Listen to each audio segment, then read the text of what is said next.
最近这些年，不少城市都有个地铁梦。的确，在城市化的进程里，没有一条地铁线，便失去了吹嘘的说辞。在房地产浪潮的席卷之下，有了地铁的加持，不仅有利于推进城市规划，还能提高土地溢价，可谓一举两得。前不久，新华社一篇浙江省宁波市投资2亿元建设的3号地铁线利用率不高，成为孤岛的报道，在网上引起不小的议论。报道里称，这个地铁站是宁波市3号线一期的高塘桥地铁站。网上争议的点有2个，第一个是这个地铁站建在农田上，搭乘的乘客很少。从记者实拍的图片来看，这个地铁站很孤独，孤零零地站在一大片刚收割完的油菜地里，周边约有农田60亩，4个地铁出口，只有 A、B 2个出口可以通行，周围杂草丛生，有半人高。第二个，这个农田上的地铁站建造成本不低。根据宁波市轨道交通集团有限公司的数据显示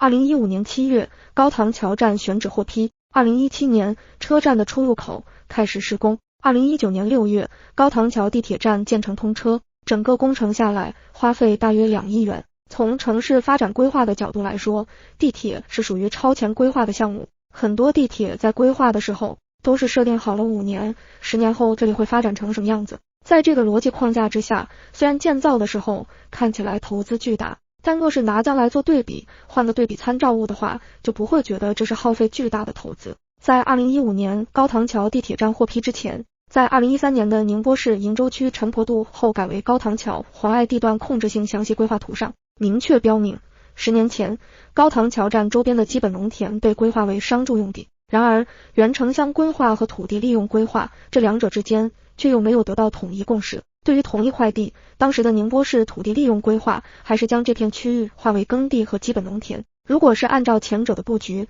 ，2013年高塘桥站周边的几十亩农田是要规划为商业用地的。商业用地可是个好东西。这样说吧，一般来讲，工业用地价格低，商业用地价格高。按照用途来讲，商业用途可以包括商场、办公楼、娱乐场所等等。当然，商业用地外，开发房地产也是必要的。新华社记者从当地部分干部口中得知，原先想的是对永久基本农田布局进行适当调整，逐步推进站点周边道路及商品房的开发。要是这样算的话，2亿元在农田里建个地铁站，其实也挺实惠的。你想啊，周围是几十亩的农田可转为商业用地，到时土地溢价了，财政收入增加了，建起高楼大厦，再把商品房给卖了，这拉起的 GDP 岂止是2亿元能衡量的。但是现在问题卡就卡在这个用途上。根据每日经济新闻报道，高塘桥站点所在位置及周边区域均是大面积永久基本农田，在国家延伸耕地保护红线不能逾越的底线思维下，基本农田是不能动的。所以自地铁站投入使用至今已经4年时间了，还是很荒凉。堂主查看了下，从位置上看，离高塘桥地铁站最近的小区有新月家园和纯雅苑、和顺家园等多个小区，仅和顺家园就住着2500多户，3700多人。然而因为中间隔了一条河，小区居民要想搭乘高塘桥地铁站需要绕道近3公里，还不如坐公交来的方便。那么这个问题爆出来之后，有没有解决办法呢？有，不过方法嘛，还是原来的配方，还是原来的味道。宁波市自然资源和规划局坦言，当初是超前规划，希望后续在合规的前提下逐步调出永久基本农田。在规划用途不统一的情况下，明知是基本农田，却仍规划建造地铁站点，理由是什么？首先，大多数的城市规划其底层支撑是土地财政，一般来说，地铁站选址会比城市规划超前很多。这个其实很容易理解，先把地铁规划路线公布出去，从而吸引资本，带动开发，产生土地溢价，从而创造经济效益。在这种模式下，在城市化高歌猛进，在房地产如日中天的时候，你说人家是先上车再补票，有点不合规矩吧？但那时各方都能从里面分到好处，地方拿土地转让金，开发商卖了房子，居民买到房子，那时蛋糕都很大，后面补张票嘛也不是问题。其次，在郊区中规划地铁并非是个例，时至今天，简单的城市扩张已经不适合现在发展，打造城市周边小卫星城，延伸交通，增强凝聚力，一方面有利于城乡结合，另一方面也利于郊区土地的集中开发。根据堂主观察，常见的开发郊区的套路，先是建起商品房，同时告诉你几年后这里要通地铁，通城轨。总之就是房地产先行，轨道交通稍微滞后一些。这套玩法是已经被市场多次验证过的开发机制，以郊区的一个地铁站点为支点，